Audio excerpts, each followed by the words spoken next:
Selamat datang di video kali ini. Kita akan menjelajahi sejarah mendalam dari sebuah provinsi yang mungkin belum banyak dikenal oleh dunia luar, tetapi memainkan peran penting dalam peradaban Tiongkok kuno hingga modern. Inilah Anhui, provinsi di bagian timur Tiongkok yang penuh dengan jejak sejarah, budaya luhur, dan transformasi yang luar biasa. Dari negara Chu di masa perang hingga pusat budaya Huizhou yang legendaris, mari kita telusuri warisan panjang yang membentuk identitas provinsi ini. 1. Zaman prasejarah hingga negara-negara berperang. Sejarah Anhui bermula dari masa prasejarah, ketika peradaban Tiongkok mulai berkembang di sepanjang lembah Sungai Yangtze dan Huai. Bukti arkeologi menunjukkan bahwa wilayah Anhui telah dihuni sejak ribuan tahun yang lalu, dengan ditemukannya situs-situs Neolitik seperti situs Lingjiatan yang berusia lebih dari 5.000 tahun. Namun peran historis besar Anhui mulai dikenal pada zaman negara-negara berperang, 475-1221 SM. Saat itu, wilayah ini merupakan bagian dari negara Chu, salah satu kekuatan besar dalam konstelasi negara-negara kuno Tiongkok. Negara Chu dikenal dengan peradaban yang artistik, spiritual, dan kaya akan sastra. Budaya Chu tidak hanya berbeda dari wilayah Tiongkok Utara, tetapi juga memperkaya tradisi musik, puisi, dan pemujaan leluhur. Bahkan, beberapa teknik pemakaman dan benda perunggu khas Chu ditemukan di bagian selatan Anhui. 2. Dinasti Qin dan Han, awal penyatuan. Setelah kekuasaan negara Chu melemah, wilayah Anhui menjadi bagian dari Kekaisaran Pertama Tiongkok di bawah dinasti Qin, 221-206 SM, yang dipimpin oleh Qin Shi Huang. Saat itulah Anhui mulai terintegrasi dalam sistem pemerintahan pusat yang ketat. Kemudian pada masa dinasti Han, 206 SM, 220 YM, wilayah Anhui dikembangkan sebagai bagian dari sistem komanderi dan prefektur, termasuk Lujiang dan Huainan. Sungai Yangtze menjadi jalur vital bagi perdagangan dan distribusi hasil pertanian dari Anhui ke wilayah lain. Selama periode ini, Anhui menjadi basis penting pertanian, terutama untuk beras, kapas, dan teh yang kemudian berkembang pada dinasti-dinasti berikutnya. 3. Dinasti Tang dan Song, budaya Huizhou bangkit. Memasuki masa dinasti Tang, 1897, dan dinasti Song, 1960-1979, wilayah Anhui berkembang pesat, terutama bagian selatan yang dikenal dengan nama Huizhou. Inilah awal kebangkitan budaya dan ekonomi Huizhou, yang kelak menjadi ciri khas utama provinsi ini. Huizhou menjadi pusat literasi, perdagangan, dan pendidikan. Tradisi pedagang Huizhou berkembang dan menciptakan jaringan dagang yang kuat ke seluruh Tiongkok dari Beijing hingga Guangzhou.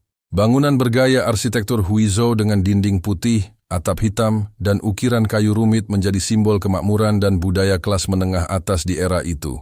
Selain itu, banyak akademi klasik dan sekolah swasta bermunculan, memperkuat reputasi Huizhou sebagai pusat pembelajaran. 4. Dinasti Yuan, Ming, dan Qing, kedekatan dengan pusat kekuasaan. Pada masa dinasti Yuan 1271 sampai 1368, Anhui tetap menjadi wilayah penting logistik.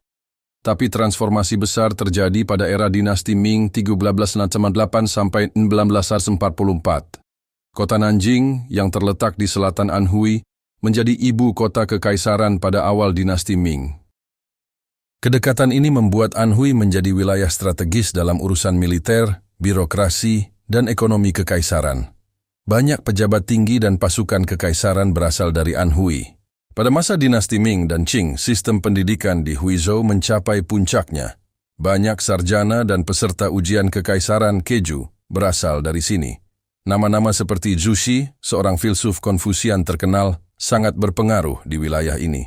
Pada tahun 1697, di era dinasti Qing, Provinsi Anhui resmi dibentuk sebagai entitas administratif, memisahkan diri dari Provinsi Jiangnan. Nama Anhui diambil dari kota Anqing dan Huizhou, dua pusat penting di masa itu. Inka, Anhui di era modern, revolusi dan reformasi. Masuk ke abad ke-20, Anhui mengalami berbagai tantangan berat. Provinsi ini terdampak oleh kelaparan besar, konflik politik, dan perang saudara Tiongkok. Banyak wilayah pedesaan di Anhui menjadi basis gerakan revolusioner Partai Komunis sebelum 1949.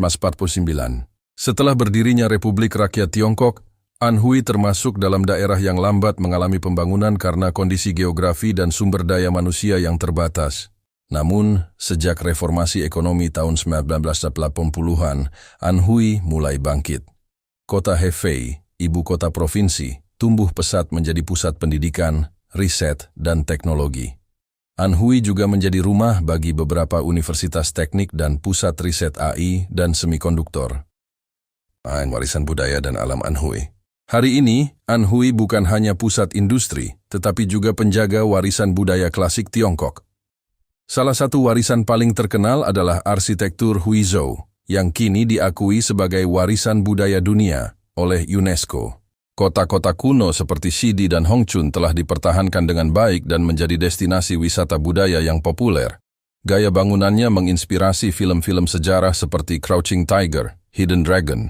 Secara geografis, Anhui memiliki lanskap yang luar biasa.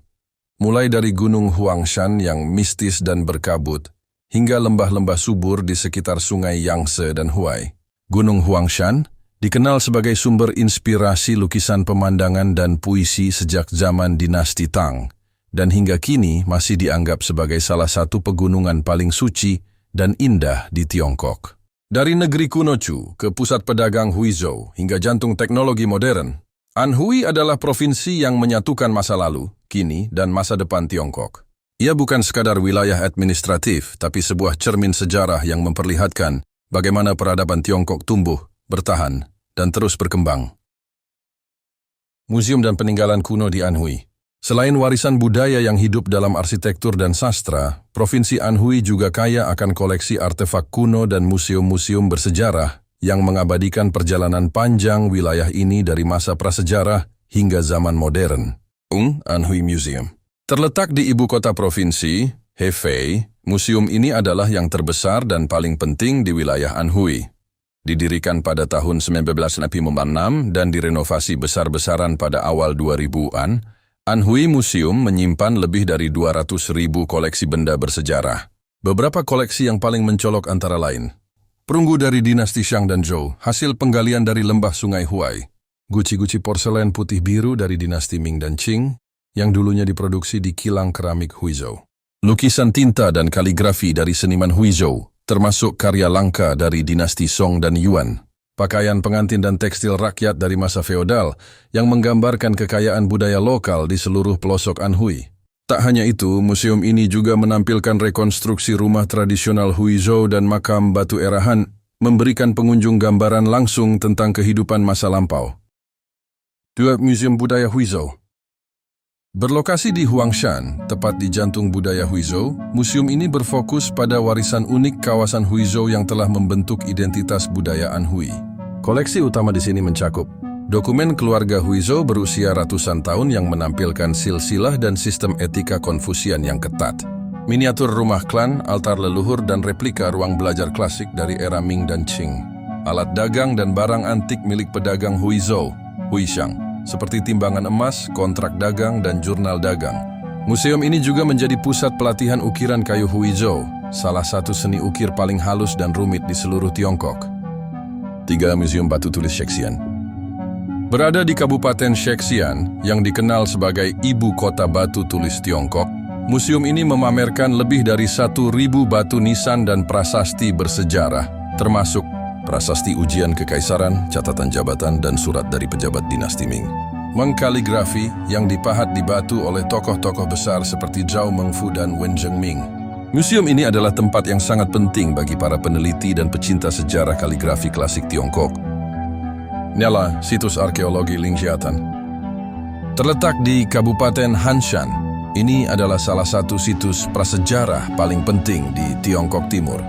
Di tempat ini ditemukan artefak giok kuno seperti patung burung dan manusia dari 5.000 tahun yang lalu, alat-alat batu dan perhiasan, serta tata letak pemakaman yang menunjukkan struktur sosial awal masyarakat kuno Anhui. Penemuan dari Lingjiatan kini disimpan sebagian di Anhui Museum dan sebagian lainnya masih dalam penggalian dan konservasi aktif.